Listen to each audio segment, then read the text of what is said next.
করোনার নতুন ধরনের তরুণরাই বেশি আক্রান্ত বলছে স্বাস্থ্য বিভাগ। কঠোরভাবে স্বাস্থ্যবিধি মেনে চলার পরামর্শ।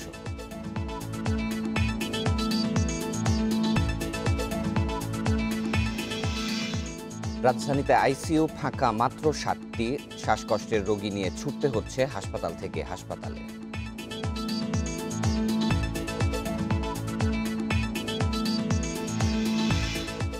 করোনা সংক্রমণে বিশ্বে ফের দ্বিতীয় অবস্থানে ভারত। একদিনে ১,৬৯,০০০-এর বেশি রোগী শনাক্তের রেকর্ড।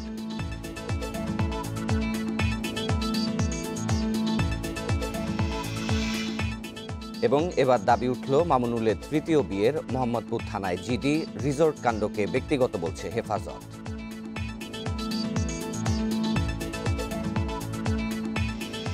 ইন্ডিপেন্ডেন্ট সংবাদের প্রধান শিরোনামগুলো শুনছিলেন। পুরো খবর নিয়ে আছি শাফাত বিন ফরিদ। এখন পর্যন্ত করোনায় মারা যাওয়া ৪৪%-এরই বয়স ৬০ বছরের মধ্যে। আর স্বাস্থ্য বিভাগের তথ্য মতে করোনার নতুন ভেরিয়েন্টে তরুণরাই বেশি আক্রান্ত হচ্ছে। এমন অবস্থায় তরুণদের মধ্যে স্বাস্থ্যবিধি মানতে অনীহার বিষয়টিকে দায়ী করছেন বিশেষজ্ঞরা। আক্রান্ত ও মৃত্যুহার ঠেকাতে শিশু থেকে শুরু করে তরুণদের কঠোরভাবে স্বাস্থ্যবিধি মেনে চলার পরামর্শ জনস্বাস্থ্য বিশেষজ্ঞদের। স্বাস্থ্য বিভাগের তথ্য মতে ১১ এপ্রিল পর্যন্ত করোনায় মারা গেছেন ৯,৭৩৯ জন। এর মধ্যে ০ থেকে ১০ বছর বয়সের মধ্যে করোনায় মারা গেছেন ৪০ জন। ১১ থেকে ২০ বছর বয়সী ৭১ জন। ২১ থেকে ৩০ বছর বয়সী ১৯০ জন। ৩১ থেকে ৪০ বছর বয়সী ৪৮৬ জন। ৪১ থেকে ৫০ বছর বয়সী ১,০৮১ জন এবং ৫১ থেকে ৬০ বছর বয়সী ২,৩৯৪ জন। অর্থাৎ মারা যাওয়া ৪৪%-এরই বয়স ৬০ বছরের মধ্যে।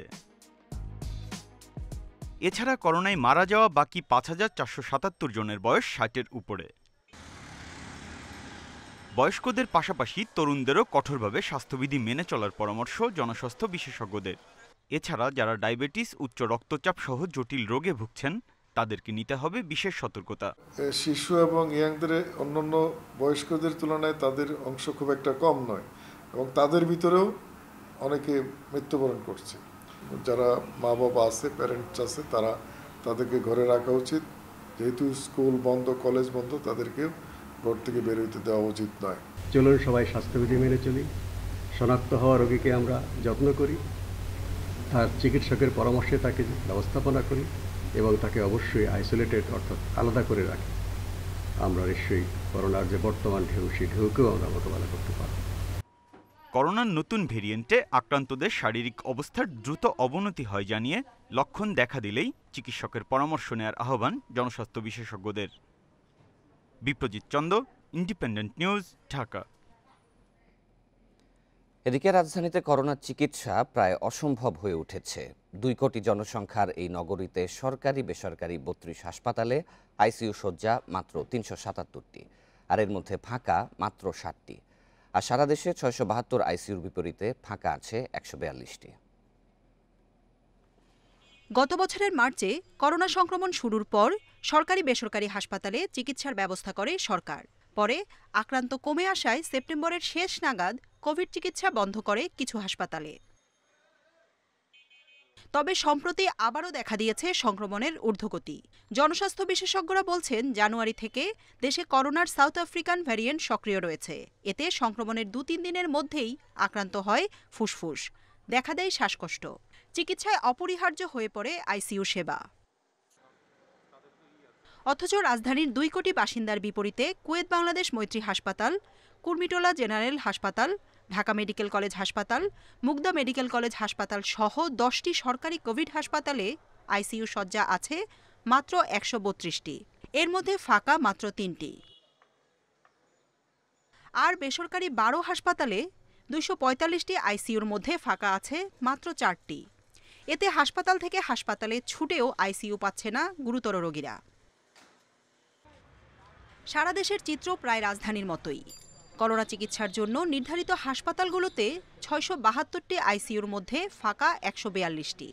চট্টগ্রাম মহানগরীতে সরকারি বেসরকারি ৭ হাসপাতালে আইসিইউ শয্যা ৫১টি, ফাঁকা আছে ২৫টি। এছাড়া করোনা চিকিৎসায় রাজধানীর সরকারি বেসরকারি ৩২ হাসপাতালে সাধারণ শয্যা ৪,০২৩টি। এর মধ্যে ফাঁকা মাত্র ৪৬১টি। আর সারা দেশে 10,364টি সাধারণ শয্যার বিপরীতে ফাঁকা 4,880টি। জান্নাতুল ফেরদাউস Tanvi, independent news, Dhaka. Corona সংক্রমণে হাসপাতালগুলোতে বেড়েছে রোগীর চাপ, এ বিষয়ে আরও জানাতে বা রংপুর থেকে যোগ দিচ্ছেন সহকর্মী নজরুল ইসলাম। নজরুল, সকাল থেকে রংপুরের হাসপাতালগুলোতে রোগীর চাপ কেমন দেখছেন এবং আইসিইউ এবং অন্যান্য যে ব্যবস্থা সেগুলোর কি অবস্থা হাসপাতালে? দেখুন, আসলে গত মাস থেকে কিন্তু করোনার যে সংক্রমণ এটি কিন্তু বেড়ে চলছে। এই কারণে কিন্তু আমরা দেখেছি রংপুর মেডিকেল কলেজ হাসপাতাল এটি কিন্তু আসলে উত্তরাঞ্চলের সব থেকে বড় একটা হাসপাতাল। এখানে কিন্তু 8 জেলা থেকে রোগীরা তারা অর্থাৎ উন্নতি চিকিৎসার জন্য রংপুর মেডিকেল কলেজ হাসপাতালে আসে। আমি কিন্তু একটু দেখাতে চাই রংপুর মেডিকেল হাসপাতালের একটু পরিস্থিতি। সেখানে আপনি নিশ্চয়ই বুঝতে পারবেন যে সকাল থেকে কিন্তু মানুষজন তারা রংপুর মেডিকেল কলেজ হাসপাতালে আসে এবং যারা চিকিৎসা আইসোলেশন করতেছেন আর যারা এমনিতেই চিকিৎসা নিতে আসছেন তারা কিন্তু এই যে 1000 বেশি যে হাসপাতাল কিন্তু প্রতিটা বেডে কিন্তু তারা হয়েছে। তবে লকডাউনের কারণে কিন্তু কিছু কিছু রোগী তারা অর্থাৎ মেডিকেল ছেড়ে চলে গেছেন, কারণটা হচ্ছে গাড়ি ঘোড়া না পাওয়ার কারণে এটি আসলে দেখা দিয়েছে। তবে সব মিলিয়ে রংপুর মেডিকেল কলেজ হাসপাতালে এখন যে রোগীর যে সংখ্যা রয়েছে আমরা যদি সকালেই যে চেষ্টা করেছি প্রায় 700 উপরে এখন পর্যন্ত রোগী রয়েছে। অর্থাৎ এর আগে কিন্তু রোগী ছিল প্রায় 17 থেকে 1800। এটি কিন্তু আসলে কমে যাওয়ার কারণটা হচ্ছে লকডাউনের কারণে। তবে এখন নতুন করে আবার রোগী আসতে শুরু করেছে। সকালে এ পর্যন্ত আমরা দেখেছি যে প্রায় 15 জন রোগী ভর্তি হয়েছে বিভিন্ন জেলা থেকে এসে তারা উন্নত চিকিৎসা নেওয়ার জন্য। তবে আমরা যেটা জানতে পেরেছি যে করোনা সংক্রমণ রংপুরে যে বেড়ে যাওয়ার কারণে গতকাল আমরা দেখেছি যে 24 ঘন্টায় যে রংপুর করোনা সংক্রমণ তার আক্রান্ত হয়েছে এটি আসলে 26 জন তারা আক্রান্ত হয়েছে রংপুর জেলায়। তবে বিভাগে আমরা দেখেছি যে প্রায় 46 জন রোগী আক্রান্ত হয়েছে, মারা গিয়েছে প্রায় 46 জন রোগী আক্রান্ত হয়েছে, মারা গিয়েছে প্রায় পুরো বিভাগে মারা গিয়েছে আমরা দেখেছি যে 322 জন করোনা আক্রান্ত হয়ে তারা মারা গিয়েছে। তবে সব মিলিয়ে রংপুর কলেজ হাসপাতালে আমরা যেটা লক্ষ্য করেছি যে আস্তে আস্তে রোগীর সংক্রমণ বেড়ে চলেছে। চিকিৎসক যারা তারা কিন্তু আসলে এই সময় তারা চিকিৎসা দিতে আসলে নারাজ প্রকাশ করেছেন এবং চিকিৎসা সেবা থেকে বঞ্চিত হয়েছেন, কারণ তারা চিকিৎসক তারা কম আসতেছেন, তারাও এসে এবং দূর থেকে তারা রোগীদের পরামর্শ দিচ্ছেন, রোগী দেখছেন। এটি আসলে রোগীদের পক্ষ থেকে রোগীর স্বজনদের পক্ষ থেকে। রংপুরে করোনা ভাইরাস পরিস্থিতির সর্বশেষ অবস্থা জানাচ্ছিলেন সহকর্মী। করোনায় আবারও একদিনের সর্বোচ্চ মৃত্যুর রেকর্ড। গত 24 ঘন্টায় মৃত্যু হয়েছে 78 জনের। শনিবার এ সংখ্যা ছিল 77 জন। এতে মোট প্রাণহানি দাঁড়ালো 9,739 জনের। 31 মার্চের পর থেকে দিনে মৃত্যু কখনোই 50-এর নিচে নামেনি। দেশে করোনা সংক্রমণের 400তম দিন রোববার, আর এদিনই হয়েছে সর্বোচ্চ মৃত্যুর রেকর্ড। একদিনে মারা গেছেন 78 জন। গত 24 ঘন্টায় 248 ল্যাবে 29,376 নমুনা পরীক্ষায় নতুন রোগী 5,819 জন। শনাক্তের হার 19.81%। এই অবস্থায় যদি যেই লকডাউন চলছে এবং যে সমস্ত বিধিনিষেধ বলা হচ্ছে এগুলো এত বড় ভয়াবহতা থামানোর জন্য অপ্রতুল। অতএব এটা কঠোরভাবে আমি বিশ্বাস করি বাংলাদেশে মানুষ আসলে ঘরে থাকার জন্য সবচেয়ে যেই শব্দটি ভালো চেনে সেটা হচ্ছে কারফিউ। নতুন করে 78 মৃত্যুর মধ্যে 48 জনের বয়সী 60-এর বেশি। মৃত্যু হয়েছে 10 বছরের কম বয়সী এক শিশুরও। এ নিয়ে করোনায় মোট প্রাণহানি 9,739 জনের। এদিকে গত 24 ঘন্টায় সুস্থ হয়েছেন 4,212 জন। এ নিয়ে মোট সুস্থ 5,76,590। স্বাস্থ্যবিধি না মানা ও তদারকির অভাবে এই অবস্থা বলে মনে করছেন জনস্বাস্থ্য বিশেষজ্ঞরা। পরিস্থিতি নিয়ন্ত্রণে সরকারকে আরও কঠোর পদক্ষেপ নেওয়ার তাগিদ তাদের। আমাদের মূল লক্ষ্যই হবে যে এই করোনার উৎপত্তিটা বন্ধ করে দেওয়া, এটার স্প্রেড এবং ট্রান্সমিশনটা বন্ধ করা এবং এই চেইনটা যে স্প্রেডিং চেইনটা বন্ধ করা, এটাই হবে মূল উদ্দেশ্য। এদিকে করোনা মোকাবেলায় 14 এপ্রিল থেকে সারা দেশে এক সপ্তাহের কঠোর লকডাউনের ঘোষণা দিয়েছে সরকার। Khaled Raihan, Independent news, Dhaka. অবশেষে খালেদা জিয়ার করোনা আক্রান্তের খবর স্বীকার করল বিএনপি। রোববার সকালে স্বাস্থ্য অধিদপ্তর তা নিশ্চিত করলেও নীরব ছিল দলটি। পরে বিকেলে সংবাদ সম্মেলনে এসে মির্জা ফখরুল ইসলাম আলমগীর জানান, করোনা শনাক্ত হলেও খালেদা জিয়ার শারীরিক অবস্থা এখন স্থিতিশীল রয়েছে। জিয়া অরফানেজ ও চ্যারিটেবল ট্রাস্ট দুর্নীতি মামলায় দণ্ডিত হয়ে কারাগারে ছিলেন খালেদা জিয়া। তবে সরকারের নির্বাহী আদেশে দণ্ড স্থগিতের পর থেকেই গুলশানের এই বাসাতেই থাকছেন বিএনপি চেয়ারপারসন। কদিন আগে এখানেই তার সঙ্গে সস্ত্রীক দেখা করতে আসেন এক স্বজন। তাদের একজনের করোনা শনাক্ত হওয়ার পরপরই মেলে খালেদা জিয়ার বাসার 4 কর্মচারীর আক্রান্তের তথ্য। আর রোববার সকালে খালেদা জিয়ার করোনা শনাক্তের খবর গণমাধ্যমে এলেও তা অস্বীকার করে তার প্রেস উইং। তবে পরে জটিলতার অবসান ঘটায় স্বাস্থ্য মন্ত্রণালয়। উনি আইসিটিতে উনি পরীক্ষা করিয়েছেন, কিভাবে পরীক্ষা করেছেন এটা আমি কনফার্ম না, কিন্তু ওনার রিপোর্টটা আমাদের এমআইএস এসেছে, স্বাস্থ্য দপ্তর এমআইএস এসেছে এবং সেখানে দেখা যাচ্ছে ওনার রিপোর্টটা কোভিড পজিটিভ। তবে দুপুরে বিষয়টি নিয়ে কথা বলতে অপারগতা জানিয়েছিলেন স্বাস্থ্য সেবা বিভাগের সচিব লোকমান হোসেন মিয়া। এটা ওনার ব্যক্তিগত কর্মকর্তার সাথে আলাপ করে যাবেন। অবশেষে বিকেলে গুলশানে সংবাদ সম্মেলনে এসে সব জল্পনা কল্পনার অবসান ঘটান বিএনপি মহাসচিব মির্জা ফখরুল ইসলাম আলমগীর। পরীক্ষা করা হয়েছে, স্যাম্পল গতকাল আইসিডিআরবিতে নিয়ে নেওয়া হয়েছিল, সেখানে আমরা আজকে রিপোর্ট পেয়েছি যে তার টেস্ট রিপোর্টটা পজিটিভ। তিনি এখন স্টেবল আছেন, ভালো আছেন, আর তার কোনো টেম্পারেচার নেই, অন্য কোনো উপসর্গও তার নেই। এদিকে খালেদা জিয়ার চিকিৎসার প্রয়োজনে বিশেষ ক্যাবিনের ব্যবস্থা রাখা হয়েছে রাজধানীর অন্তত 3টি বেসরকারি হাসপাতালে। যদি কোনো প্রয়োজন হয় তখন সেই ভাবেই সেই ফার্দার ট্রিটমেন্টের ব্যবস্থা নেওয়া হবে। শাহাদাত স্বপন, ইন্ডিপেন্ডেন্ট নিউজ, ঢাকা। এবার দাবি উঠল হেফাজত নেতা মামুনুল হকের তৃতীয় বিয়ের। মোহাম্মদ শাহজাহান নামে এক ব্যক্তির দাবি তার বোন জান্নাতুল ফেরদৌস লিপি মামুনুল হকের স্ত্রী। বোনকে খুঁজে না পাওয়ার অভিযোগ করে ডায়েরি করেছেন মোহাম্মদপুর থানায়।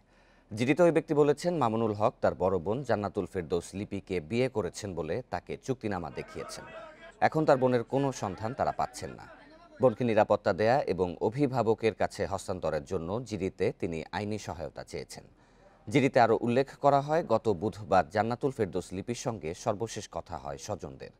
এর আগে শনিবার রাতে নিজের ও মায়ের জীবনের নিরাপত্তা চেয়ে পল্টন থানায় মামুনুল হকের দ্বিতীয় স্ত্রী জান্নাত আরা ঝর্ণার ছেলে সাধারণ ডায়েরি করেন।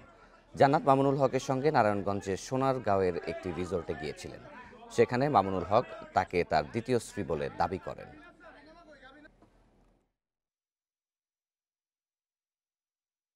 রাত 8টার পরে জিডি করেছে। ওনার বড় বোনকে মামুনুল হক সাহেব বিয়ে করেছেন, এই মর্মে আবার চুক্তিনামা দেখাইছে। সে এখন তার বোনকে পাচ্ছে না, বোনকে যাতে আইনানুগ অভিভাবকের কাছে হস্তান্তর করার আবেদন করছে আর কি। এই জিডির তদন্তের অনুমতি নিয়ে তদন্ত করে কি চুক্তিনামা দেখিয়েছে বা ওই মহিলা কোথায় বাস্তবে বিয়ে হয়েছে কিনা এগুলো আমরা যাচাই করে দেখব। এদিকে মামুনুল হকের রিসোর্ট কাণ্ডে হেফাজতের কোনো বক্তব্য নেই, বিষয়টি তার ব্যক্তিগত বলে মন্তব্য করেছেন সংগঠনের আমির জুনায়েদ বাবুনগরী। রোববার বিকেলে চট্টগ্রামের হাটহাজারী মাদ্রাসায় সংগঠনের জরুরি সভা শেষে তিনি এই মন্তব্য করেন। মামুনুল হকের বিষয়ে সভায় কোনো সিদ্ধান্ত নেওয়া হয়েছে কিনা জানতে চাইলে তিনি বলেন, সভায় কারো ব্যক্তিগত বিষয় নিয়ে আলাপ আলোচনা হয়নি। বলেন, কাউকে অব্যাহতি দেওয়ার বিষয়েও সভায় কোনো কথা ওঠেনি। হেফাজতে শান্তিপূর্ণ কর্মসূচিতে গুলি করে প্রাণ ছড়ানোর পরও নেতাকর্মীদের নামে মিথ্যা মামলা দিয়ে হয়রানি করা হচ্ছে বলে দাবি করেন এই হেফাজত নেতা। হয়রানি গ্রেপ্তার বন্ধ না হলে উদ্ভূত পরিস্থিতির দায় হেফাজত নেবে না বলেও হুঁশিয়ারি দেন বাবুনগরী। লকডাউনের কথা বলে কওমি মাদ্রাসাগুলো বন্ধ করা যাবে না বলেও মন্তব্য করেন হেফাজতের আমির।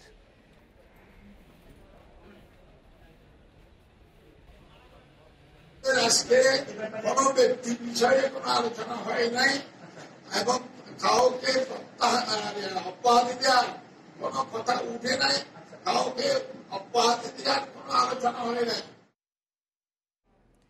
গত বছর ঈদে ব্যবসা হয়নি, সে ক্ষতি পুষিয়ে নিতে কষ্ট হলেও এবার বিনিয়োগ করেছেন পোশাক বিক্রেতারা। কিন্তু এবারও বাজার হারানোর শঙ্কা। লকডাউনের কারণে এরই মধ্যে ধস নেমেছে পাইকারি বিক্রিতে। ঈদ উল ফিতরের আগে চলমান অবস্থার উন্নতি না হলে সর্বস্ব হারানোর শঙ্কায় বহু উদ্যোক্তা। শবে বরাতের পর থেকেই ঢাকা ও আশেপাশের বিভিন্ন পাইকারি বাজারে ঈদের পোশাক কিনতে আসেন দেশের নানা প্রান্তের খুচরা বিক্রেতারা। এ সময় মাত্র 2 সপ্তাহের বিক্রিতেই লাভের মুখ দেখেন অনেক ব্যবসায়ী। কিন্তু করোনা সংক্রমণের কারণে চলাচলে নিষেধাজ্ঞায় এবছর তা সম্ভব হয়নি। কমসে কম হলো ডেইলি দেখা গেছে 5-6 লাখ টাকা তো সেল হইতোই, তো ওই সেলটা তো আর হচ্ছে না। লকডাউন নেই, তারপরে আমাদের এখানে কোনো সেল নেই। কারণ হচ্ছে কি, আমাদের বাইরে থেকে যদি কোনো পাইকারি ক্রেতা না আসে এখানে আমাদের সেল করা কোনোভাবে সম্ভব না। বিভিন্ন শোরুমে পোশাক বিক্রিতেও একই চিত্র। এই সময় ঈদের পোশাক কিনতে যেখানে ভিড় থাকার কথা সেখানে ক্রেতার সংখ্যা হাতে গোনা। এবার রমজানের শুরুতেই সর্বাত্মক লকডাউন আসছে এমন খবরে বড় ধরনের লোকসানের আশঙ্কায় বিক্রেতারা। আমরা খুবই চিন্তিত, কিন্তু এবছর ভালো কিছু হবে না সেটা বুঝতেছি এখন। মনে হয় না আমাদের আর বাঁচার এরকম কিছু থাকবে। আমরা যেটা আশা করছিলাম যে এবার হয়তো বোনাসটা বা স্যালারিটা নিতে পারবো, সেটাও মনে হচ্ছে অনিশ্চিত হয়ে যাচ্ছে। বিনিয়োগকারীরা বলছেন করোনার কারণে টানা দ্বিতীয়বারের মতো লোকসান গুনতে হলে পথে বসে যাবেন অনেকে। তাই বিকল্প উপায়ে হলেও পোশাক বিক্রির সুযোগ চান তারা। কাঁচা বাজার এবং অন্যান্য নানান রকম বিষয়গুলো আমরা উন্মুক্ত বাজারে, উন্মুক্ত মাঠে নিয়ে আসতে দেখেছি গত বছর। সুতরাং যদি মনে হয় যে আজকে আমাদের এই দোকান খোলা যাবে না, শপিং মল খোলা যাবে না, তাহলে আমরা দাবি করব যে উন্মুক্ত জায়গায় সরকার সেই ব্যবস্থা করে দিক। ফ্যাশন হাউসগুলোর সংগঠন ফ্যাশন উদ্যোগ বলছে শুধু রোজার ঈদের পোশাকের বাজার প্রায় 5,000 কোটি টাকার। দেশের ছোট বড় অন্তত 5,000 ফ্যাশন হাউস ও দোকান মিলিয়ে এই বেচাকেনা করে থাকে। Shariful Islam, independent news, Dhaka. 14 April থেকে কঠোর লকডাউনে এক সপ্তাহের জন্য সব অভ্যন্তরীণ ও আন্তর্জাতিক ফ্লাইট বন্ধ রাখার সিদ্ধান্ত নিয়েছে বেসামরিক বিমান চলাচল কর্তৃপক্ষ। তবে বিশেষ ফ্লাইট, কার্গো বিমান, চার্টার্ড বিমান ও এয়ার অ্যাম্বুলেন্স চালু থাকবে। রোববার গণমাধ্যমকে এই তথ্য নিশ্চিত করেছে সংস্থাটি। বেবিচক জানায়, এ সময়ের মধ্যে বিশেষ কোনো ফ্লাইট থাকলে সেটা পরিচালনা করতে কোনো বাধা নেই। সরকার ঘোষিত প্রথম দফা লকডাউনে অভ্যন্তরীণ ফ্লাইট বন্ধ ছিল। দ্বিতীয় দফা লকডাউনে সেই ফ্লাইটগুলো বন্ধ থাকবে। এক সপ্তাহে লকডাউন ঢিলেঢালাভাবে চলায় সংক্রমণ কমানো যায়নি, বরং সংক্রমণ ভয়াবহ রূপ নেয় এবং জনগণের অবহেলা ও উদাসীনতার কারণে 14 এপ্রিল থেকে এক সপ্তাহের কঠোর লকডাউনের পরিকল্পনা নিয়েছে সরকার।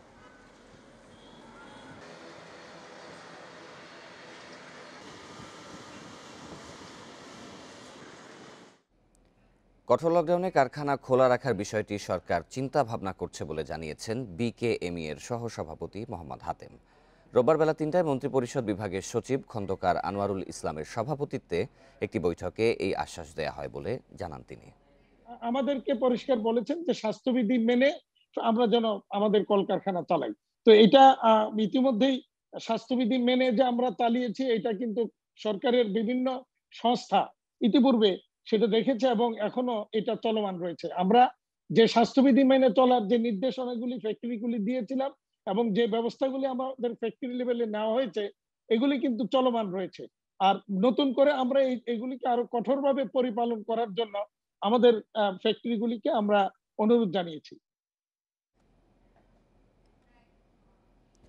এদিকে আসন্ন লকডাউনের স্বাস্থ্যবিধি কঠোরভাবে মেনে কারখানা চালু রাখতে চান বস্ত্র ও পোশাক খাতের উদ্যোক্তারা। রোববার রাজধানীর একটি হোটেলে সংবাদ সম্মেলনে শিল্প নেতারা বলেন, উৎপাদন বন্ধ হলে ঈদে বেতন ভাতা দিতে অসহায় হয়ে পড়বেন মালিকরা। তাদের আশঙ্কা, পোশাক খাত লকডাউনের আওতায় থাকলে বহুমুখী সংকট সৃষ্টি হবে। করোনা সংক্রমণ নিয়ন্ত্রণে 14 এপ্রিল থেকে সর্বাত্মক লকডাউনের ঘোষণা দিয়েছে সরকার। এবার জরুরি সেবা ছাড়া সব অফিস আদালত, কারখানা বন্ধ থাকবে। কারখানা বন্ধ করে দেওয়ার খবরে উদ্বিগ্ন বস্ত্র ও পোশাক খাতের উদ্যোক্তারা। উৎপাদন চালু রাখার দাবিতে রোববার দুপুরে রাজধানীর একটি হোটেলে যৌথ সংবাদ সম্মেলন করে বিজিএমইএ, বিকেএমইএ, বিটিএমএ সহ শীর্ষ সংগঠনগুলো। নেতাদের দাবি, স্বাস্থ্যবিধি কঠোরভাবে মেনে চলায় বস্ত্র ও পোশাক খাতের কারখানা কর্মীদের মধ্যে করোনার সংক্রমণ অনেক কম। তবে কারখানা বন্ধ হলে অনেক শ্রমিক গ্রামে ফিরে যাবে। এতে সংক্রমণের ঝুঁকি বাড়বে বলেও আশঙ্কা উদ্যোক্তাদের। সেইভাবেই এই ডিসিশনটা হবে, যেটা আমাদের জীবন জীবিকার সমন্বয় ঘটানো হবে এবং আমাদের দেশের কথা চিন্তা করেই সরকার ডিসিশন নেবে। মালিকরা বলছেন, করোনার কারণে ক্রয়াদেশ কমে যাওয়া, স্থগিত হওয়া, পোশাকের দাম না পাওয়া সহ বহুমুখী চাপে শিল্প কারখানা বন্ধ হলে এসব সমস্যা প্রকট হবে। অনিশ্চিত হবে শ্রমিকদের ভবিষ্যৎও। দুটো বিগেস্ট মুসলিম ফেস্টিভ্যাল, যে ফেস্টিভ্যালে আমাদের শুধু 2 মাস কাজ করব, বেতন এবং তাদের বোনাস ভাতা অন্যান্য জিনিসগুলো পেমেন্ট করতে হবে। যদি আমরা কাজই না করতে পারি তাহলে শিল্পের উদ্যোক্তারা কিন্তু অত্যন্ত অসহায় পড়ে যাবে। শিল্প মালিকদের আশঙ্কা, কারখানা বন্ধ হলে বিপর্যয় দেখা দেবে সাপ্লাই চেইনে। বন্দরে কন্টেইনার জট সহ অনেক জটিলতা তৈরি হবে। নতুন করে ক্রয়োদশ বাতিল সহ অন্যান্য বিপর্যয়ের ঝুঁকি রয়েছে, সেই সাথে সাপ্লাই চেইন বিপর্যস্ত হলে। নেতারা জানান পোশাক খাতকে লকডাউনের আওতার বাইরে রাখতে সরকারের সঙ্গে আলোচনা চলছে। এ ব্যাপারে জনমত তৈরি হলে সরকার ইতিবাচক সিদ্ধান্ত নেবে বলেও মন্তব্য করেন তারা। Ruhul Amin, independent news, Dhaka. উৎসব চলছে পার্বত্য জেলায়। এ বিষয়ে আরও জানাতে এবার খাগড়াছড়ি এবং রাঙামাটি থেকে যোগ দিবেন আমাদের সহকর্মীরা। শুরুতেই যাব খাগড়াছড়িতে, সেখানে রয়েছেন সহকর্মী সমীর মল্লিক। সমীর, বৈশাখী উৎসবকে ঘিরে মানুষের সমাগম কেমন দেখছেন এবং সারা দিন ব্যাপী আজকে কি কি আয়োজন রয়েছে, বিস্তারিত জানাবেন।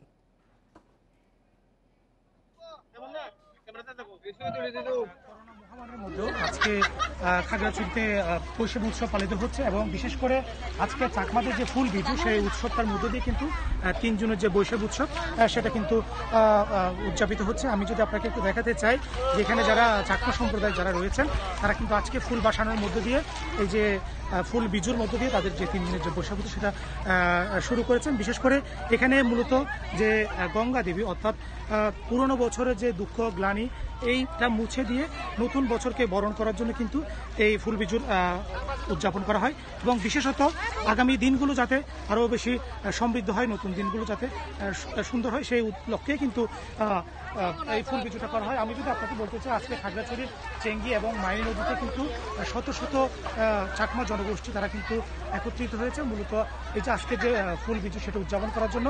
এবং তারা এখানে একটা প্রার্থনা করেছে, আজকে যে বিশ্বব্যাপী যে মহামারী করোনা গ্রাস করছে, সেই করোনা থেকে যাতে এই বিশ্ব মুক্ত হয় এবং সকল মানুষ যাতে সুখে সমৃদ্ধিতে থাকে এবং তাদের মধ্যে যে করোনার যে প্রকোপ সেটা যাতে কমে আসে এবং পৃথিবী যাতে সুস্থ হয় সেই কামনা করছে। এবং একই সাথে আজকে কিন্তু অন্যান্য বছর সাধারণ স্বাভাবিক সময়ে কিন্তু বিভিন্ন ধরনের আনুষ্ঠানিকতা থাকলেও করোনার কারণে এবার যে সামাজিক বা প্রাতিষ্ঠানিকভাবে কোনো উদযাপন হচ্ছে না। অন্যান্য বছর আমরা দেখি যে বর্ণাঢ্য রেলি, ঐতিহ্যবাহী খেলাধুলা এবং সাংগ্রাই উৎসব অর্থাৎ জলখেলির যে আয়োজনগুলো হয় সেটা কিন্তু এবার হচ্ছে না। শুধুমাত্র আজকে যেহেতু মানুষের একটা আবেগের বিষয়, আজকে যদিও স্বাস্থ্যবিধি মেনে এখানে অনেকে আসছে, তারা এখানে যে উদযাপন করছে, আমি যদি আপনাকে পুরো নদীর চিত্রটা দেখাতে চাই, আপনি দেখছেন যেখানে আবাল বৃদ্ধ বনিতা এবং বিভিন্ন নরনারীরা কিন্তু এবং একত্রিত হয়েছে এবং শিশু যারা রয়েছেন তারাও কিন্তু আজকে এই যে ফুল বিজু সেটা কিন্তু উদযাপনের জন্য তারা কিন্তু একত্রিত হয়েছে এবং এখানে বিভিন্ন বয়সী মানুষ কিন্তু এসেছে এবং তারা একটাই এখানে যে আজকের ফুল বিজু অন্যান্য সময়েও তারা এটা উদযাপন করে। তবে গত বছর করোনার কারণে কিন্তু মানুষ আসেনি। আজকে এখানে নদীতে শত শত মানুষ জমায়েত হয়েছে, তাদের যে আবেগের জায়গা থেকে তারা বৈশাখ উদযাপন করছে এবং ফুল বিজুর যে আনুষ্ঠানিকতা সেটাও কিন্তু তারা করছে। এবং আজকে বেশ কিছু এলাকাতে গ্রামে গ্রামে কিন্তু ঐতিহ্যবাহী যে খেলাধুলা রয়েছে সেটাও কিন্তু তারা পালন করবে বলে আমরা জানিয়েছে। এবং আমরা দেখছি সকাল একদম ভোর ফোটার সাথে সাথে কিন্তু এখানে শত শত নারী পুরুষ তারা জমায়েত হয়েছে। এই ছিল খাগড়াছড়ি থেকে। সমীর আমাদের সাথেই থাকবেন। আমরা একটু রাঙামাটির বৈশাখী উৎসবের খবর জানবো। এই বিষয়ে জানাতে রাঙামাটি থেকে যোগ দিচ্ছেন সহকর্মী হিমেল চাকমা। হিমেল, রাঙামাটিতে বৈশাখী উৎসবের আয়োজনের শুরু থেকে কিভাবে করা হলো এবং পরবর্তীতে আজকে কি কি আয়োজন রয়েছে? আসলে আমি রাঙামাটির যদি বৈশাখী উৎসবের কথা যদি বলি, আজকে হচ্ছে মূলত ফুল বিজু। অর্থাৎ আজকের এই দিনে পার্বত্য চট্টগ্রামের যে সমস্ত ক্ষুদ্র ক্ষুদ্র যে জাতিগোষ্ঠী রয়েছে তারা মূলত আজকের এই দিনটাকে ফুল বিজু দিনেই বরণ করে। অর্থাৎ এই দিনে কাপ্তাই হ্রদের পানি, কাপ্তাই হ্রদ এবং যে সমস্ত নদী আছে পানিতে মূলত তারা ফুল বাঁচিয়ে পুরানো বছরকে তারা বিদায় জানায়। আর আমি আপনাকে যদি একটু পিছনে দাঁড়িয়ে দেখি, বর্তমানে দাঁড়িয়ে আছে বালেদি, রাঙামাটি শহরের বালেদি এলাকায়। এখানে শিশু তরুণী তারা ফুল বাসিয়ে পুরানো বছরকে তারা বিদায় জানাচ্ছেন। একটা বিষয় আমি আপনাকে জানিয়ে রাখি যে করোনা মহামারীর কারণে একটা সন্দেহ ছিল যে রাঙামাটিতে বৈশাখী হবে কি হবে না, কিন্তু আমরা আজকে এই অনুষ্ঠানের মধ্যে দিয়ে দেখতে পাচ্ছি যে মানুষের মধ্যে যে একটা উৎসাহ উদ্দীপনা সেটা আমরা লক্ষ্য করছি। একটা বিষয় সেটা হচ্ছে যে এই যে বৈশাখী অনুষ্ঠানটা বিগত সময়ে আমরা যেভাবে জাঁকজমক পূর্ণভাবে প্রত্যেক বছর দেখি সেটা আসলে এবার না হচ্ছে না। তবে যে সমস্ত তাদের যে যে এই ঐতিহ্য ঘরোয়া ভাবে তারা এই বৈশাখী তারা পালন করছেন, আজকে ফুল বিচুর মধ্য দিয়ে তারা এই যে পুরোনো বছরের যে সমস্ত গ্লানি দুঃখ কষ্ট সেগুলো তারা বিদায় জানাচ্ছেন এবং নতুন বছর যেন সুন্দর হয় তারা সেটা প্রার্থনা করছেন। আরেকটা বিষয় যে বর্তমানে যে আপনি জানেন যে করোনা মহামারীর কারণে যে সারা বিশ্ব যেহেতু এখন প্রায় একটা অসহল অবস্থা, ঠিক তারাই আজকের এই ফুল বিজুর মাধ্যমে তারা প্রার্থনা করছেন যেন বিশ্ব থেকে করোনা দূর হয়ে সুন্দর একটা পৃথিবী হয়, তারা সেটা প্রার্থনা করছেন। আর আগামীকালকে যেটা হচ্ছে যে মূল বিজু, এই দিনে হচ্ছে এখানকার যে সমস্ত আদিবাসী জনগোষ্ঠী রয়েছে তাদের প্রত্যেকটি ঘরের যে সমস্ত যে অতিথি আপ্যায়নের যে ব্যবস্থা সেটা হয়। তো এবার একটু ব্যতিক্রম, যেহেতু করোনার কারণে এবার হয়তো ঘরে ঘরে অতিথি আসবে না, কিন্তু প্রতিবেশীর মাধ্যমে তারা যে উৎসব সেটা তারা পালন করবেন। তো এই হচ্ছে আজকে রাঙামাটির যে ফুল বিজুর উদযাপনের সেটার সর্বশেষ।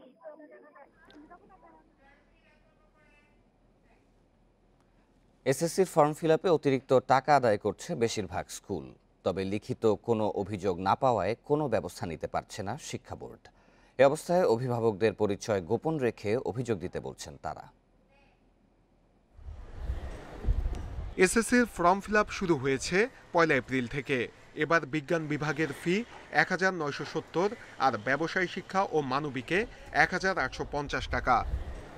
অথচ বেশিরভাগ স্কুল নানা খাত দেখিয়ে আদায় করছে বাড়তি টাকা, সেই সঙ্গে নিচ্ছে কোচিং ফিও। তবে এজন্য দিচ্ছে না কোনো রসিদ। করোনার এই অনটনের সময়ে একে বাড়তি চাপ বলছেন অভিভাবকেরা।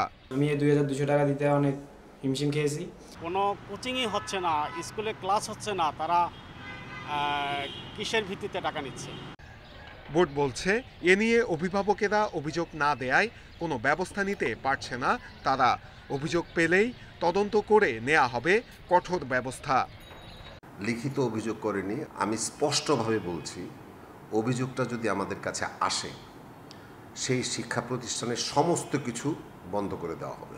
এদিকে অভিভাবকদের সংগঠনের নেতারা বলছেন ভয়ে কেউ বোর্ডে অভিযোগ দিতে চাইছেন না। যে অতিরিক্ত টাকাটা নিচ্ছে সাধারণ অভিভাবকেরা অভিযোগ দিতে তারা ভয় পায়। জবাবে বোর্ড বলছে চাইলে নাম পরিচয় গোপন রেখেও অভিযোগ জানাতে পারেন অভিভাবকরা। গার্জিয়ানরা সরাসরি বোর্ডের চেয়ারম্যানের কাছে চলে আসুন, নির্ভয়ে চলে আসুন। শিক্ষা প্রতিষ্ঠানে কোনো কিছু করার ক্ষমতা নেই এবং তার সন্তান ওই শিক্ষা প্রতিষ্ঠান তার সন্তানের উপরে কিছু করবে সেটারও সুযোগ নেই। এছাড়া যেসব স্কুল অতিরিক্ত টাকা নিয়েছে তাদের সে টাকা ফেরত দেওয়ার নির্দেশও দিয়েছে শিক্ষা বোর্ড। নূরে আলম, ইন্ডিপেন্ডেন্ট নিউজ, ঢাকা। গাজীপুরে হঠাৎ গ্যাসের চাপ কমে যাওয়ায় ব্যাহত হচ্ছে পোশাক কারখানার উৎপাদন। এতে সুতা ও কাপড় উৎপাদনের সক্ষমতা কমেছে অন্তত 30 ভাগ। বিকল্প জ্বালানি ব্যবহারে খরচ বেড়ে লোকসানের মুখে পড়েছেন মালিকপক্ষ। গ্যাসের উৎপাদনের চেয়ে চাহিদা বেড়ে যাওয়ায় এই পরিস্থিতি তৈরি হয়েছে বলে জানিয়েছে তিতাস কর্তৃপক্ষ। গাজীপুরে তৈরি পোশাক কারখানা রয়েছে 3000-এর বেশি। টেক্সটাইল, স্পিনিং ও সুতা কাপড় কারখানার উৎপাদন গ্যাস নির্ভর। প্রতি বর্গফুটে 15 PSI গ্যাসের চাপ থাকার কথা থাকলেও সম্প্রতি সেটি ওঠানামা করছে 2 থেকে 10-এ। গ্যাসের চাপ কম থাকায় প্রভাব পড়ছে উৎপাদনে। যন্ত্রপাতি বন্ধ রাখতে হচ্ছে অনেক কারখানায়। আর এই গ্যাস প্রেসার কম থাকার কারণে আমাদের ফ্যাক্টরিতে মেশিনগুলো বন্ধ থাকে, এটা অনেক আমাদের কাপড়ের সমস্যা হয়ে যায়। এত কম প্রেসারে আমাদের ফ্যাক্টরির জেনারেটরগুলো চালিয়ে রাখা, ফ্যাক্টরির প্রোডাকশন মেশিনারি চালিয়ে রাখা আমাদের পক্ষে সম্ভব হচ্ছে না। সুতা কাপড় উৎপাদনকারী কারখানা 24 ঘন্টা চালু রাখতে ক্যাপটিভ পাওয়ার জেনারেশন চালু থাকে। এতে জ্বালানি হিসেবে ব্যবহার হয় গ্যাস। রপ্তানি আদেশ ঠিক রাখতে বিকল্প জ্বালানি ব্যবহার করায় বাড়ছে উৎপাদন ব্যয়। আমাদের এই প্রেসার 15 PSI এর জায়গায় আমাদের 1-এর নিচেও চলে আসতেছে মাঝে মাঝে। তো যে কারণে আমরা স্বাভাবিকভাবে আমরা উৎপাদন কাজ করতে পারতেছি না, আমরা গ্যাসের অভাবে আমরা প্রোডাকশন দিতে পারতেছি না। গ্যাসের উৎপাদনের তুলনায় চাহিদা বেড়ে যাওয়ায় সংকট তৈরি হয়েছে। তবে তরল গ্যাসের আমদানি পর্যাপ্ত হলে সমস্যা কেটে যাবে বলে জানিয়েছেন তিতাস গ্যাস অ্যান্ড ট্রান্সমিশন লিমিটেডের জনসংযোগ কর্মকর্তা। আমাদের চাহিদা হলো, মোট চাহিদা হলো 2200 MMCM, কিন্তু আমরা এখন আমাদের এলএনজি আসার পরে আমাদের 1800-1900 দেওয়া হইতো, তাতে মোটামুটি কভার করা গেছে। এখন 1600-1700 এরকম নেমে গেছে। গাজীপুরে ছোট বড় মিলিয়ে শিল্প প্রতিষ্ঠান রয়েছে 4 শতাধিক। গ্যাস সংকটের কারণে এসব প্রতিষ্ঠানের উৎপাদনও ব্যাহত হচ্ছে।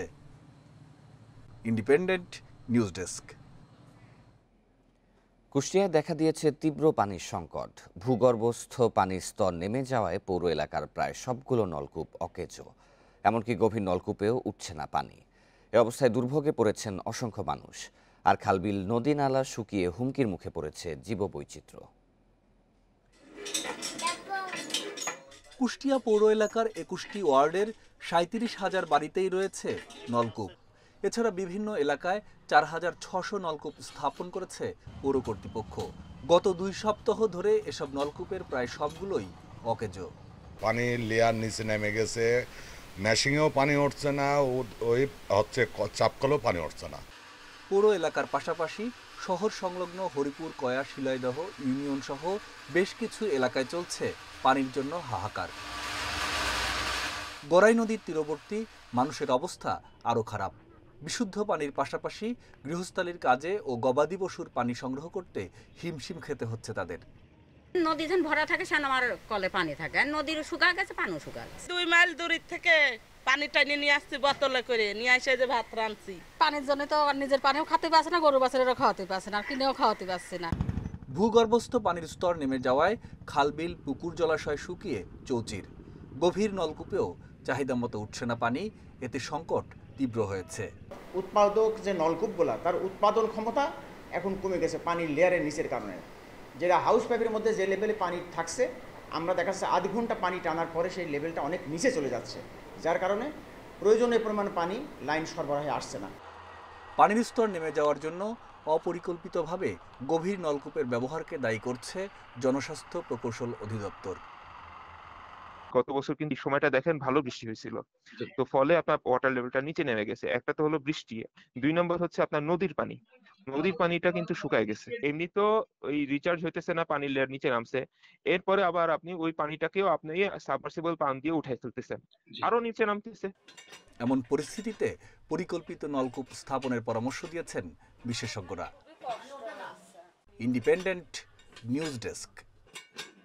আজ শেষ হচ্ছে অমর একুশের বইমেলা।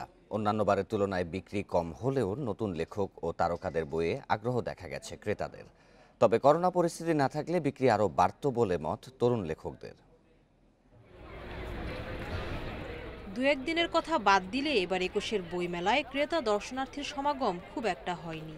অন্যান্য বছর শেষ দিকে ভিড় দেখা গেলেও এবার ব্যতিক্রম। বইয়ের বেচাকেনা তেমন না হলেও এ পর্যন্ত যা বিক্রি হয়েছে তাতে নতুন লেখকদের প্রতি আগ্রহ দেখা গেছে ক্রেতাদের। তারকাদের বইয়ের বিক্রিও মন্দ হয়নি। নতুন লেখকদের মধ্যে সবচেয়ে বেশি বিক্রির সংখ্যা হচ্ছে সাদাত হোসাইন আর মরিয়মের বই। সামাজিক দূরত্ব, মানুষের সাথে করে সম্পর্কটা টিকিয়ে রাখবো, এই জিনিসগুলো তার বইয়ের মধ্যে পাওয়া যায়। মগরাস রবিন জামান খানের, তারপর মহাপ্রলয়ের প্রান্তর জিমি তানহাবের, আর হচ্ছে যাবজ্জীবন ইসমাইল তারা প্রিয়ার, এই 3টা বই ভালো যাচ্ছে আর কি। তবে করোনা পরিস্থিতি না থাকলে বইয়ের বিক্রি আরও বাড়ত বলে মত তরুণ লেখকদের। আশানুরূপ বিক্রিটা হয়নি এবং আমার ধারণা বেশিরভাগ প্রকাশক তাদের যে ইনভেস্টমেন্ট এটাও তুলতে পারবে না, বইগুলি থেকে যাবে। আমি চেষ্টা করি যে তরুণ প্রজন্মের কথা বলার জন্য, তরুণ প্রজন্ম আসলে কি ধরনের গল্পগুলো চাই। ক্রেতা দর্শনার্থী কম হলেও মেলা আয়োজনের উদ্দেশ্য সফল হয়েছে বলে মনে করছে বাংলা একাডেমি। এত প্রতিকূলতা সত্ত্বেও যতটুকু বই বিক্রি হয়েছে, যা বই বিক্রি হয়েছে এই পরিবেশে, এই পরিস্থিতিতে, সেটা ওই অর্থে সন্তোষজনক। 25তম দিনে মেলায় নতুন বই এসেছে 47টি। এ পর্যন্ত মেলায় মোট বই প্রকাশিত হয়েছে 2576টি। Sultana Jahan Mitu, Independent news, Dhaka. Corona সংক্রমণে বিশ্বে আবার দ্বিতীয় অবস্থানে ভারত। একদিনে দেশটিতে রেকর্ড 1,69,000-এর বেশি রোগী শনাক্ত হয়েছে। এ নিয়ে ভারতে মোট আক্রান্তের সংখ্যা 1,35,00,000। একদিনে 904 জনের মৃত্যু নিয়ে প্রাণহানি ছাড়িয়েছে 1,70,000। এদিকে বিশ্বে করোনায় একদিনে 7,600 জনের মৃত্যু, শনাক্ত 6,17,000 রোগী। এ নিয়ে প্রাণহানি ছাড়িয়েছে 29,48,000। আক্রান্ত 13,66,00,000-এর বেশি। করোনায় 24 ঘন্টায় ব্রাজিলের সবচেয়ে বেশি 1,800 জনের মৃত্যু হয়েছে। এ নিয়ে মোট প্রাণহানি ছাড়ালো 3,53,000। মৃত্যু কিছুটা কমেছে যুক্তরাষ্ট্রে। দেশটিতে একদিনে 268 জনের মৃত্যু নিয়ে মোট প্রাণহানি 5,75,000-এর বেশি। এছাড়াও রাশিয়ায় 337, ইটালিতে 331 এবং কলম্বিয়ায় 281 জনের মৃত্যু হয়েছে।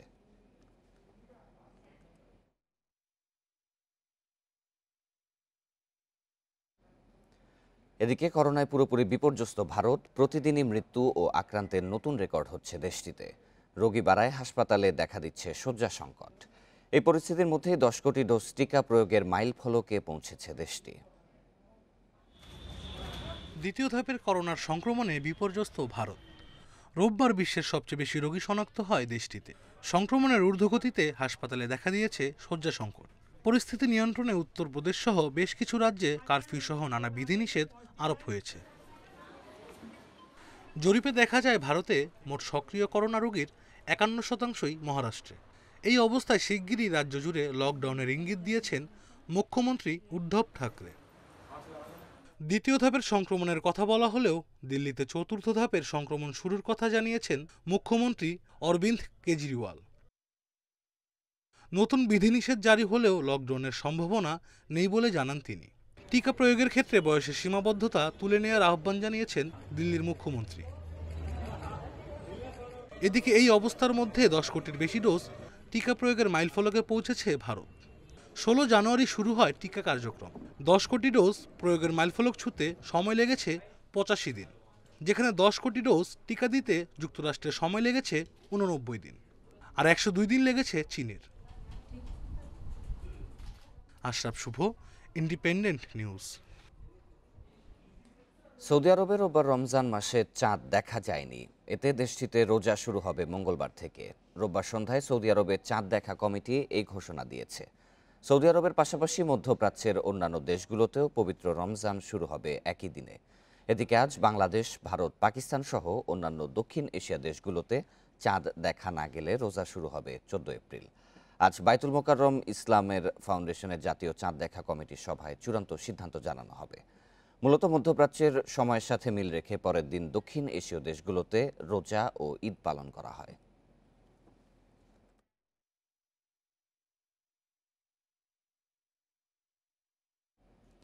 শ্রীলঙ্কায় সাফল্য পেতে ব্যাটসম্যানদের নিতে হবে মূল দায়িত্ব।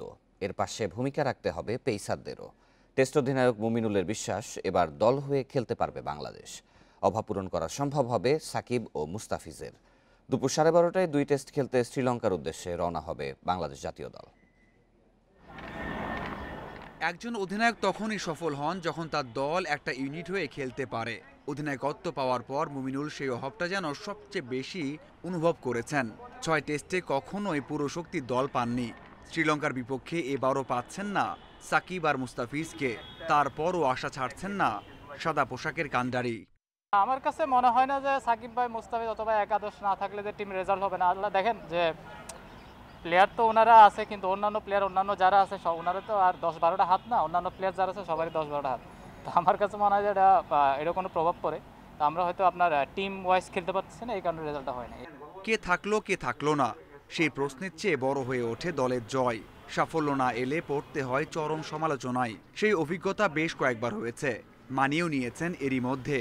খাদের কিনারায় থাকা দলের জন্য এবারের লঙ্কা সফর রীতিমতো অ্যাসিড টেস্ট। করোনার কারণে সিচুয়েশন আপনি হয়তো খুব বেশি আপনার ওইভাবে প্রিপারেশন নিতে পারবেন না, কিন্তু সিচুয়েশনে যেরকম প্রিপারেশন দরকার ওইভাবে আমরা আমার কাছে মনে হয় যে আমরা নিতে পারছি। বিশেষ করে যারা টেস্ট খেলে, ওয়ানডে যারা খেলে তাদের জন্য তো ডিফিকাল্ট, কারণ তারা খেলে আসছে। যারা টেস্ট খেলে তারা 2টা 4 ডে ম্যাচ খেলছে, তারপরে এর মধ্যে লাল বলে প্র্যাকটিস করছে। তো যারা রেগুলার খেলে তাদের জন্য মোটামুটি ভালো প্রিপারেশন হয়েছে আমার কাছে মনে হয়। গেল 9 টেস্টে মাত্র 1 জয়, যার মধ্যে ইনিংস আর 5টা। পরিসংখ্যান বদলানোর দায়িত্ব ব্যাটসম্যানদেরই বেশি। দেশ ছাড়ার আগে পুরো দলের একমাত্র অনুশীলনে ব্যাটসম্যানদের ব্যস্ততাই বেশি ছিল। আমি তো দেশে খেলবো না, আমি বিদেশে খেলবো। বিদেশের উইকেট, তারপর আপনার সব কিছু বুঝে, ওদের কন্ডিশন বুঝে, তারপর আপনার স্ট্রেন্থ বুঝে, তখন হয়তো ওই ম্যাচের আগে দিন হয়তো ডিসিশন নেওয়া হবে। যে এখন বলাটা 11 এখন বলাটা খুবই ডিফিকাল্ট। লঙ্কায় পৌঁছে 3 দিনের কোয়ারেন্টিন শেষে অনুশীলন ও প্রস্তুতি ম্যাচের পর দেয়া হবে 2 টেস্টের দল। কন্ডিশন দেখে চাহিদা মতোই দল চান মুমিনুল। Mazharul Islam, independent news. নিষেধাজ্ঞা পর্ব শেষ। আন্তর্জাতিক ক্রিকেটের পর এবার আইপিএলেও প্রত্যাবর্তন সাকিব আল হাসানের। সানরাইজার্স হায়দ্রাবাদের হয়ে জয় দিয়ে আইপিএল মিশন শুরু টাইগার অলরাউন্ডারের। হায়দ্রাবাদের বিপক্ষে 10 রানের জয় পেয়েছে কেকেআর। চেন্নাইতে টসে হেরে ব্যাটিংয়ে শুরুটা দাপুটে নীতিশ রানা ও শুভমান গিলের উদ্বোধনী জুটিতে আসে 53 রান। ত্রিপাঠীকে সাথে নিয়ে এরপর 93 রানের জুটি গড়েন রানা। 80 রান করে আউট হন এই ওপেনার। শেষ দিকে দীনেশ কার্তিকের ঝোড়ো ব্যাটিংয়ে 187 পুঁজি পায় কলকাতা। হায়দ্রাবাদের শুরুটা ভালো হয়নি সাকিবের ঘূর্ণিতে। 10 রানে ফেরেন 2 ওপেনার। এরপর দারুণ 50-তে হায়দ্রাবাদকে ম্যাচে ফেরান মনীষ পান্ডে ও জনি বেয়ারস্টো। শেষ দিকে প্রাসিদ ও প্যাট কামিন্সের নিয়ন্ত্রিত বোলিংয়ে পিছিয়ে পড়ে হায়দ্রাবাদ, থামে 177 রানে। 2 উইকেট নেন প্রাসিদ, 4 ওভার বল করে 34 রান খরচায় 1 উইকেট নেন সাকিব। সাউথ আফ্রিকা ইমার্জিং দলের বিপক্ষে টানা 4র্থ জয় তুলে নিয়েছে বাংলাদেশ নারী ইমার্জিং দল। স্বাগতিকদের 236 রানের জবাবে 126 রানে আটকে যায় সফরকারীরা। প্রথম 3 ম্যাচ জিতে সিরিজ নিশ্চিত হয়েছিল আগেই। 4র্থ ম্যাচে নির্ভর ছিল নিগার সুলতানার দল, কিন্তু এদিনই সবচেয়ে সহজে এসেছে জয়, আর যেখানে মূল অবদান অধিনায়কেরই। তার অপরাজিত 101 রানে ইনিংসে আগে ব্যাট করে 236 রানের পুঁজি গড়ে টাইগ্রেসরা। জবাবে নিয়মিত বিরতিতে উইকেট হারায় সাউথ আফ্রিকান ইমার্জিং দল। শেষ পর্যন্ত 9 উইকেটে 126 রানে আটকে যায় তারা। 110 রানের সহজ জয়ে সিরিজ 4-0 ব্যবধানে গড়ে বাংলাদেশ। এদিকে ফ্লাইট জটিলতায় পঞ্চম ও শেষ ওডিআই বাতিল ঘোষণা করা হয়েছে। আগেভাগেই দেশে ফিরে যাচ্ছে সাউথ আফ্রিকা ইমার্জিং নারী দল। শেষ করব সংবাদ, তবে তার আগে শিরোনামগুলো আরও একবার। করোনা নতুন ধরনের তরুণরাই বেশি আক্রান্ত, বলছে স্বাস্থ্য বিভাগ। কঠোরভাবে স্বাস্থ্যবিধি মেনে চলার পরামর্শ। রাজধানীতে আইসিইউ ফাঁকা মাত্র 7টি। শ্বাসকষ্টের রোগী নিয়ে ছুটতে হচ্ছে হাসপাতাল থেকে হাসপাতালে।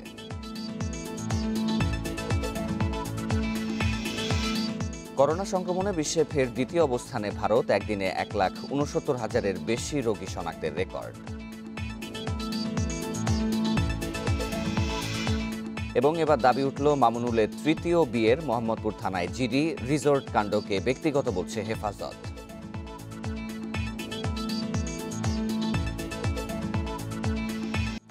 আর এই ছিল এখনকার সংবাদে। ইন্ডিপেন্ডেন্ট টেলিভিশনের সব খবর আরও বিস্তারিত জানতে চোখ রাখুন ফেসবুক, ইউটিউব এবং টুইটারে। ধন্যবাদ সবাইকে।